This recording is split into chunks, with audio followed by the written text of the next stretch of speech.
कार्तिक महात्म्य 25वां अध्याय। गजानन भूतगणाधिसेवितं कपितजम्बूफलचारुभक्षणं उमासुतं शोकविनाशकारकं नमामि विघ्नेश्वरपादपङ्कजं।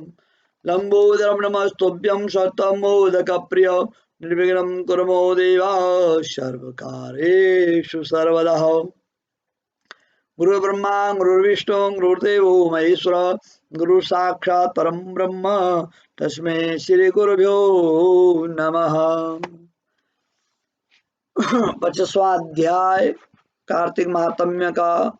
शुक्राचार्य जी कहने लगे कि हे राजा बलि, विष्णु तुम्हारा राज्य लेने के लिए अदिति के गर्भ से जन्म लेकर वही तुम्हारे यज्ञ में आए हैं, सो तुम इनको कुछ भी दान मत करो।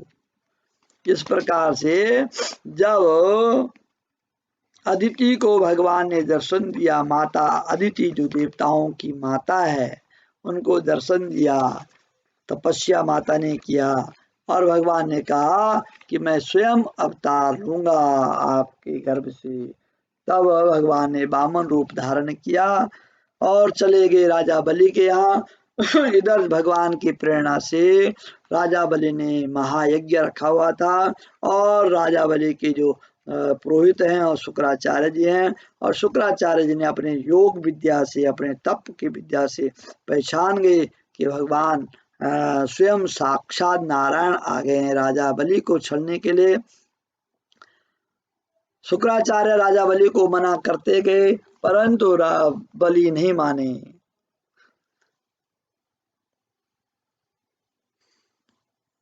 शुक्राचार्य ने कहा, महाराज आप कुछ मत देना। हे राजन, मेरा कहना मानो। नीति शास्त्र का कहना है कि अपनी बुद्धि से गुरु की बुद्धि अधिक लाभदायक होती है। तब बलि कहने लगा, हे गुरुजी, आप मुझे अधर्म की शिक्षा क्यों देते हैं? घर पर आए हुए याचक को दान न देना राजा के लिए अत्यंत अधर्म की बात मानी जाती है, और यदि स्वयं विष्णु भगवान ही याचक बनकर आए हैं तो इसके बराबर मेरे लिए सौभाग्य की क्या बात है। मैं जितने भी यज्ञ करता हूँ केवल विष्णु की प्रसन्नता के लिए करता हूँ, अतएव यह बटकू जो भी मुझसे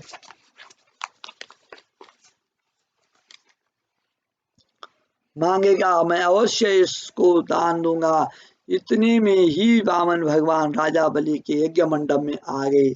तब बलि ने अर्घ्यादि दे करके उनका यथोचित आदर सत्कार किया, फिर हाथ जोड़कर खड़ा हो गया और कहने लगा, हे नाथ, मैं कृतार्थ हो गया जो आज आपने यहाँ आकर दर्शन दिए। अब आज्ञा कीजिए मैं आपकी क्या सेवा करूं। मैं तो आपका सेवक हूं। भगवान कहने लगे, हे राजन, हमको तप करने के लिए 3 पग पृथ्वी चाहिए। 3 पग, समझ रहे हैं आप?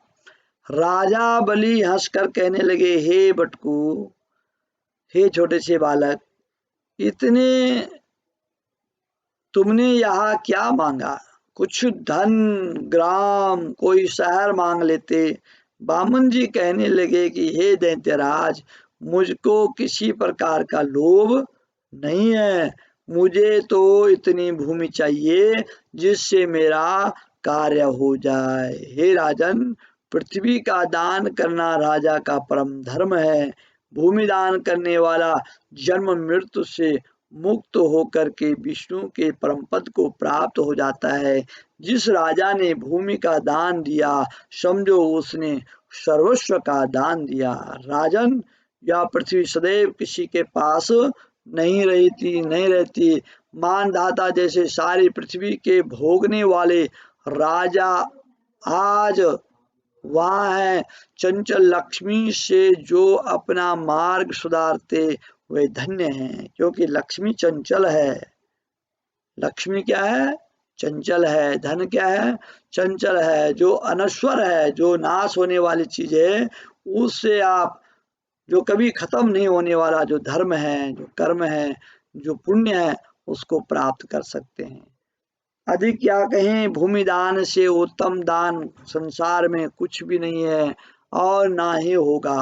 अब मैं तुमसे पूर्व काल का एक इतिहास कहता हूँ।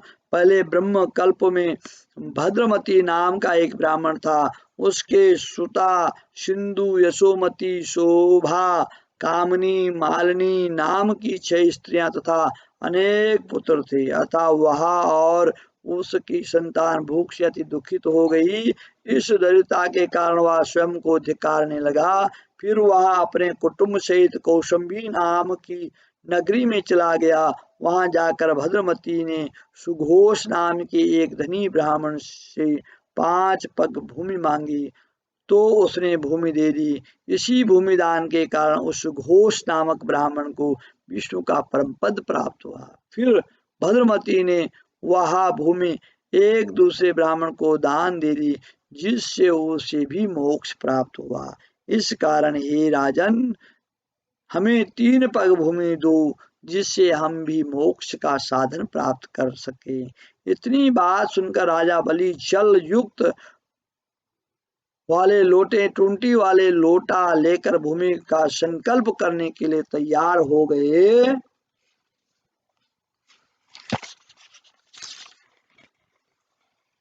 तब शुक्राचार्य तपोबल से अपना सूक्ष्म रूप बना करके राजा बलि को संकल्प करने से रोकने के लिए लोटे की टूंटी में जल रोक कर बैठ गए। वामन भगवान शुक्राचार्य के मन की बात जान गए। अतएव उन्होंने एक तेज अग्रभाग वाली कुशा लेकर उस लोटे के टूंटी के छिद्र में डाल दी, जिससे शुक्राचार्य की एक आंख फूट गई। इसके पश्चात राजा बलि ने 3 पग भूमि का संकल्प दे दिया। उसी समय भगवान विराट रूप होकर के ब्रह्मलोक तक बढ़ गए। विराट रूप भगवान ने 2 पग में सारा ब्रह्मांड नाप लिया। फिर पांव के अंगूठे से ब्रह्मांड फूट गया। उस फूटे हुए मार्ग से पानी के बहुत से स्रोत बहने लगे। भगवान विष्णु का पैर उस जल से धोया गया। वह निर्मल लोक पावन जल धारा का रूप हुआ। वही जल ब्रह्मादि देवताओं को पवित्र करता हुआ सप्त ऋषियों से सेवित सुमेरु पर्वत के ऊपर पड़ा तथा गंगा के नाम से विख्यात हुआ।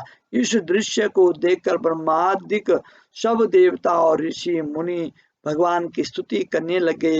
ये सबके स्वामी अंतर मूर्ति, आपको नमस्कार। इस प्रकार स्तुति सुन करके ब्रह्मांड ने सब देवताओं को उनका अपना अपना स्थान दे दिया और बलि को रसातल में भेज दिया।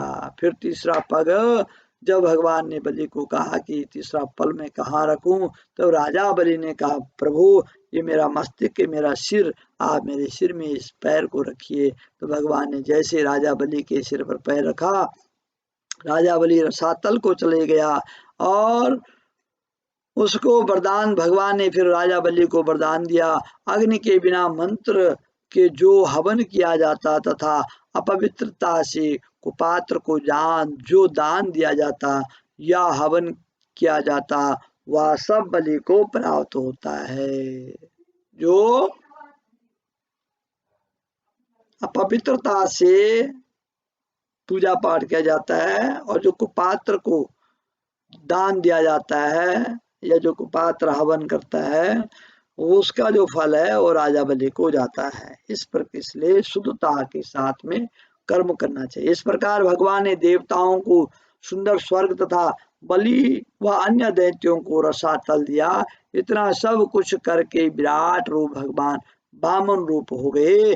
तब देवताओं तथा ऋषियों ने भगवान की स्तुति की। तदंतर वामन जी तप करने चले गए। इस प्रकार ऐसी पावन गंगा की उत्पत्ति भगवान के चरणों से हुई, जिसके स्नान एवं स्मरण मात्र से जन्म जन्मांतर के पाप ताप नष्ट हो जाते हैं। बोले गंगा मैया की जय, कार्तिक महात्म्य की जय, कृष्ण बलदेव की जय, सत्य सनातन धर्म की जय। जिस भी भक्त ने मेरा यूट्यूब चैनल सब्सक्राइब नहीं किया, आप सब्सक्राइब करें, लाइक करें, शेयर करें और इसी प्रकार से हम आपके बीच में बने रहेंगे। बोले बांके बिहारी लाल की जय।